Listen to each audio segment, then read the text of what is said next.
The new path of the Trailblazer is coming, and it's looking pretty good so far. It doesn't seem very broken at the current moment, with the ultimate not costing 350 like someone, but there are still versions to come, and changes are imminent. Even if the Trailblazer wasn't broken, I would still play with the new Trailblazer because I just love the main character. Anyways, I'll be making a full guide around the third version of the Trailblazer, and I'll probably cover the version 2 changes of obviously the Trailblazer and the other two, especially Herta because apparently they made her hot, which is something I didn't expect. Okay, actually enough. Here's everything you want to know about the new Trailblazer's path and their kit.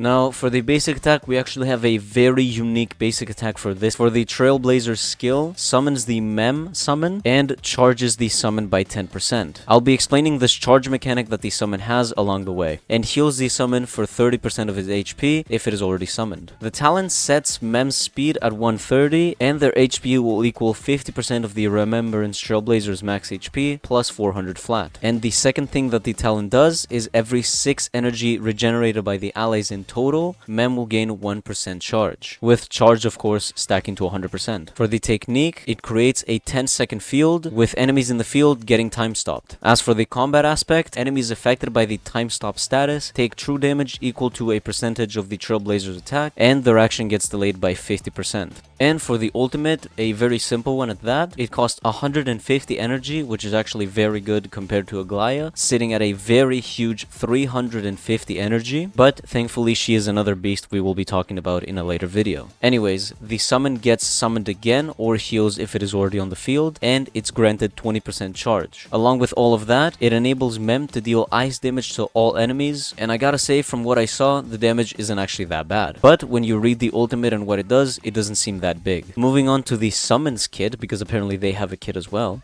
Mem's skill deals 4 instances of damage to random enemies, and finally deals damage to all enemies, scaling with its attack. And for the 3 talents, increases the ally's crit damage by an amount equal to 6% of Mem's crit damage plus 9%. And if charge isn't at 100%, Mem automatically uses skill, and if it's at 100%, Mem will instantly take action and can use the enhanced skill. We'll talk about the enhanced skill in a second. Talent number 2, when Mem is summoned, it gains 50% energy, and when it disappears, the Trailblazer gets advanced by 25%. Kind of like how Motsa when he loses all of his stacks, advancing him forward so he can apply them again. And to end off both of their kits, the enhanced skill from the summon, it advances forwards an ally by 100%, just like Bronya and Sunday, and gives them the buff called Mem Support for 3 turns. Each instance of this damage dealt by the ally with this effect deals an extra 28% true damage of the original damage. So for example, if your Acheron will be hitting for 100 damage, so if your Acheron will be hitting 100 damage on an enemy with the effect of Mem Support active, an extra 28 damage will be guaranteed no matter what defense, weakness, or enemy type it is. And if you try to use this ability on your summon, you cannot trigger the advance forward effect. But all the other buffs do apply.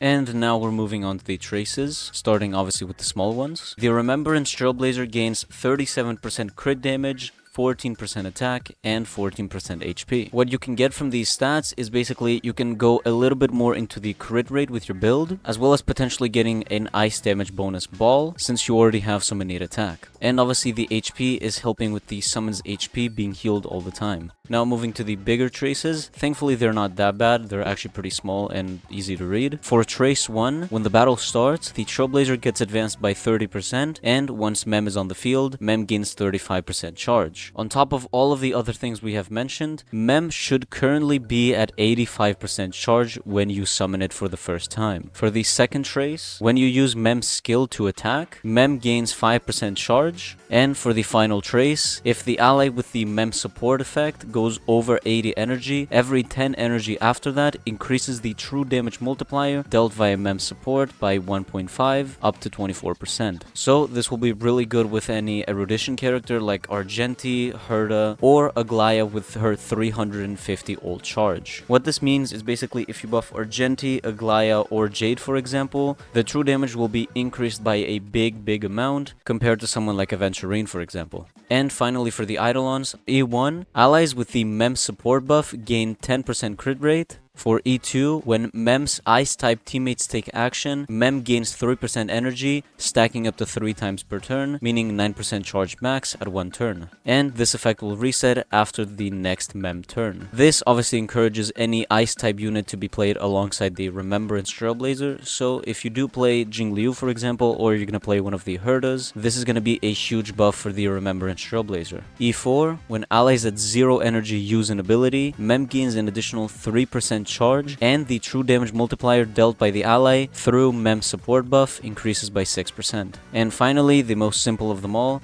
E6, it sets the Remembrance Trailblazer's ultimate crit rate at 100%. Now, this doesn't mean you don't need to build any crit rate because this only applies to the ultimate. This just enables the ultimate to be 100% a crit hit. So don't get baited by the crit rate being 100%.